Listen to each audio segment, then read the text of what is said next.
सत श्री अकाल बेटा जी। आज हम अपना सेकंड चैप्टर स्टार्ट कर रहे हैं जिसका नाम है यूनिट्स एंड मेजरमेंट। इसका आज हम पार्ट 1 करेंगे, पार्ट 1, और थोड़ा सा समझेंगे कि यूनिट एंड मेजरमेंट क्या है।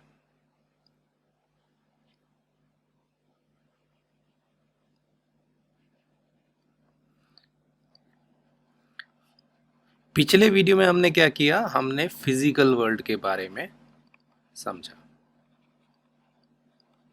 फिजिकल वर्ल्ड में मेनली क्या रहा कि फिजिक्स है क्या, इसको डिफाइन करने की कोशिश की, फंडामेंटल फोर्सेस की बात की। फिजिक्स को डिफाइन करते करते हम बोले कि ऐसा कीजिए, नेचर को ही समझ लीजिए। अगर नेचर को अंडरस्टैंड करेंगे तो फिजिक्स अंडरस्टैंड कर रहे हैं, ऐसा सोच लीजिए। तो हम आसपास की चीज़ों पर ध्यान देते हैं और कोई ना कोई चीज़ को पकड़ते हैं और उसको अंडरस्टैंड करने की कोशिश करते हैं। देखते हैं ये यूनिट एंड मेजरमेंट की ज़रूरत पड़ेगी कि नहीं। तो सबसे पहले ध्यान गया, जो बेंच है आपका जिस पर आप कॉपीज रखते हैं, तो क्यों ना इसको ही समझा जाए। तो समझने के लिए क्या करेंगे, कुछ इसकी विशेषताएं बताते हैं। जैसे हम बोल सकते हैं कि सर इसकी कुछ लेंथ होगी, कह सकते हैं यहाँ से यहाँ तक कुछ लेंथ होगी। दूसरी विशेषता, अगर इसको भार करें तो वेट भी इसका कुछ हो सकता है, वेट भी हो सकता है। कुछ और प्रॉपर्टीज भी हो सकती हैं, जैसे एक बच्चा कह दे कि सर ये बेंच जो है बहुत ही लक्की बेंच है, यानी कि जब भी इस पे बैठो बहुत अच्छे मार्क्स आते हैं।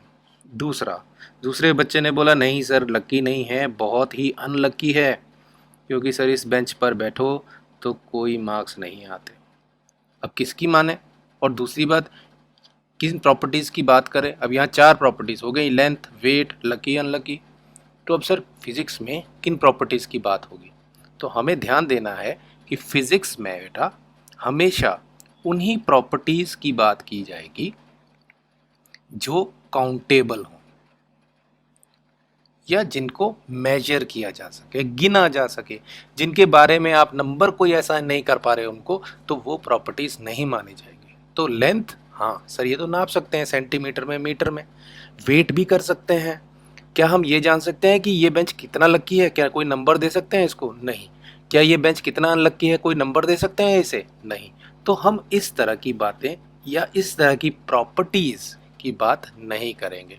अब ये दिमाग में रखने के लिए हम क्या करते हैं, जो काउंटेबल प्रॉपर्टीज हैं उनको एक स्पेशल नाम ही दे देते हैं और उनको बोल देते हैं शॉर्ट फॉर्म में PQ, और नाम क्या है, फिजिकल क्वांटिटी। फिजिकल क्वांटिटी क्या होती है, is a physical property of the material which can be counted by measurement, जिसको आप काउंट कर सको। लेंथ को काउंट कर सकते हैं, वेट को काउंट कर सकते हैं, कुछ नंबर दे सकते हैं, तो हम इसे फिजिकल क्वांटिटी बोलेंगे। तो इन सब चीज़ों को हटा देते हैं और सिर्फ इस बेंच पर फोकस करते हैं, और अब हम PQ पर ही फोकस करेंगे, उन प्रॉपर्टीज से ही अंडरस्टैंड करेंगे जो काउंट हो सकती हैं, यानी कि लेंथ या वेट। तो चलिए मैं सेलेक्ट करता हूँ, लेंथ के बारे में थोड़ा डिस्कशन करें। अब यहाँ पर देखिए ये बेंच है, इसकी कुछ लेंथ है। अगर कोई बोले इसको काउंट करके बताओ, तो सर स्केल से काउंट कर सकते हैं। हमारे हाथ में स्केल होता है ना, एक ज्योमेट्री बॉक्स में आता है, वहाँ से सर काउंट कर लेते हैं। और मैं बोल रहा हूँ नहीं वो भी मत यूज़ कीजिए, तो क्या करेंगे, तो सर सिंपल सा है, अपने हाथ की लंबाई को, एक उंगली को यहाँ रखेंगे, दूसरी को जहाँ तक पहुँचेगा हाथ, और 1 काउंट कर लेंगे, 2 काउंट कर लेंगे, 3 कर लेंगे, 4 कर लेंगे, और फाइनली 5। तो कितने हाथ आए, 5। तो हम बोलेंगे सर जो ये PQ है, अब ये काउंट हो सकती है, तो प्रॉपर्टी का नाम छोड़कर PQ बार बार बोलना शुरू करते हैं। सर ये जो PQ है ये आई है, इसको एक वैल्यू दे सकते हैं 5 हैंड्स। अब देखिए 5 हैंड्स, यानी कि इसकी भी कुछ इंपॉर्टेंट है हैंड्स बोलने की, और 5 की भी। 5 क्या है, ये तो एक न्यूमेरिक वैल्यू है, यानी कि नंबर है। और हैंड्स क्या है, ये क्या चीज़ है, ये हमने सर यूनिट ली जिससे हमने मेजर किया अपना हाथ, उसकी एक मिनिमम यूनिट समझा उसको, और उसके हिसाब से इसकी लेंथ कितनी है वो डिफाइन कर दी। वैसे हम क्या यूनिट ले सकते थे, और 5 फुट भी ले सकते थे, मीटर्स में भी ले सकते थे, सेंटीमीटर्स में भी ले सकते थे, पर हमने यहाँ कौन सी यूनिट यूज़ की, हैंड्स।